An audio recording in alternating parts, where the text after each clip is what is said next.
ಅದ್ದೂರಿಯಿಂದ ದಕ್ಷಿಣದಲ್ಲಿ ಒಂದು ಗೆದ್ವಿ, ಉತ್ತರದಲ್ಲಿ ಒಂದು ಗೆದ್ವಿ, ಕಲ್ಯಾಣ ಕರ್ನಾಟಕ ಭಾಗದಲ್ಲೂ ಕೂಡ ಕಾಂಗ್ರೆಸ್ ಪಕ್ಷದ ಕಹಳೆಯನ್ನ ಮೊಳಗಿಸಿದಂತ ಅಭಿಮಾನ ತಮ್ಮೆಲ್ಲರಿಗೂ ಬರುತ್ತೆ ಅನ್ನುವಂತ ಮಾತನ್ನ ಹೇಳಲಿಕ್ಕೆ ಬಯಸ್ತೇನೆ.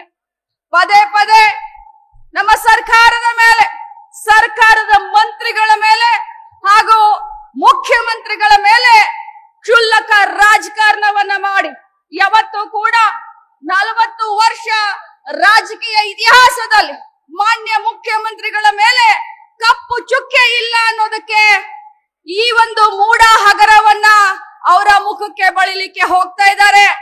ಆದ್ರೆ ಮೊನ್ನೆ ನಡೆದಂತ ಉಪಚುನಾವಣೆ ಕಾಂಗ್ರೆಸ್ ಪಕ್ಷದ ಅಭಿಮಾನಿಗಳು ಬಿಜೆಪಿಗೆ ಮತ್ತು ಜೆಡಿಎಸ್ಗೆ ತಕ್ಕ ಶಾಸ್ತಿಯನ್ನ ಮಾಡುವುದರ ಮುಖಾಂತರ ಅವರ ಬಾಯಿಗೆ ಬೀಗವನ್ನ ಹಾಕುವಂತ ಕೆಲಸವನ್ನ ಮಾಡಿದಿರತ್ತೆ.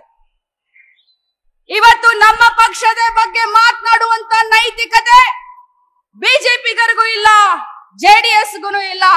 ಯಾಕಂತಂದ್ರೆ ಹಾದಿ ಬೀದಿಯಲ್ಲಿ ಜಗಳವನ್ನ ಮಾಡಿಕೊಂಡು 2,500 ಕೋಟಿಗೆ ಸಿಎಂ ಕುರ್ಚಿ ಇದೆ, 1,000 ಕೋಟಿಗೆ ಮಂತ್ರಿ ಆಗಬಹುದು ಅಂತ ಹೇಳಿ ಬಿಜೆಪಿಯ ಪ್ರಮುಖ ನಾಯಕರು ಇವತ್ತು ಅವರ ನಾಯಕರ ಮೇಲೆ ಗೂಬೆಯನ್ನ ಕೂರಿಸುವಂತ ಸಂದರ್ಭದಲ್ಲಿ ಇನ್ನು ಪಾಪ ಜೆಡಿಎಸ್ ನವರ ಕತೆ ನಾನೇನು ಮಾತನಾಡ್ಲಿಕ್ಕೆ ಹೋಗೋದಿಲ್ಲ.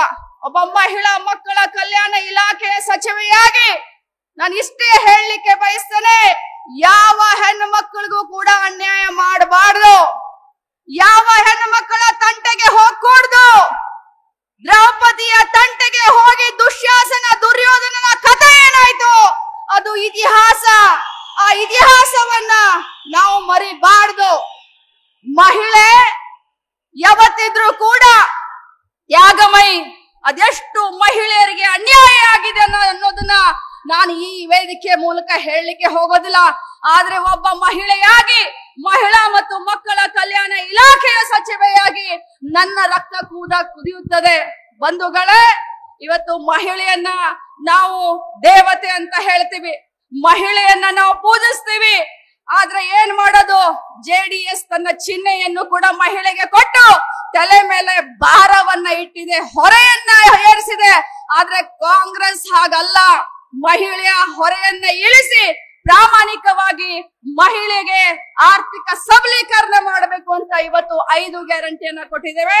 ಬಹಳ ಅದ್ದೂರಿಯಿಂದ ಆಯೋಜಕರು, ಹಿಂದುಳಿದ ವರ್ಗದ ಎಲ್ಲ ನಮ್ಮ ಸಂಘ ಸಂಸ್ಥೆಗಳು, ಜಿಲ್ಲಾ ಉಸ್ತುವಾರಿ ಸಚಿವರಾದಂತ ಕೆ.ಎನ್. ರಾಜಣ್ಣ ಅವರು, ಎಂಪಿಗಳಾದಂತ ಶ್ರೇಯಸ್ ಅವರು, ಈ ಭಾಗದ ಎಲ್ಲ ಹಿರಿಯ ಶಾಸಕರು ಈ ಕಾರ್ಯಕ್ರಮವನ್ನ ಬಹಳ ಚೆನ್ನಾಗಿ ಕೆಪಿಸಿಸಿಯ ಸಂಯುಕ್ತ ಆಶ್ರಯದಲ್ಲಿ ಕೆಪಿಸಿಸಿಯ ಕಾರ್ಯಾಧ್ಯಕ್ಷರುಗಳು, ಪದಾಧಿಕಾರಿಗಳು, ಅಧ್ಯಕ್ಷರ ಎಲ್ಲರ ಒಂದು ಮೇಲ್ವಿಚಾರಣೆ ಮೇರೆಗೆ ಬಹಳ ಒಳ್ಳೆ ಕಾರ್ಯಕ್ರಮವನ್ನ ಆಯೋಜನೆ ಮಾಡಿದ್ದೀರಾ.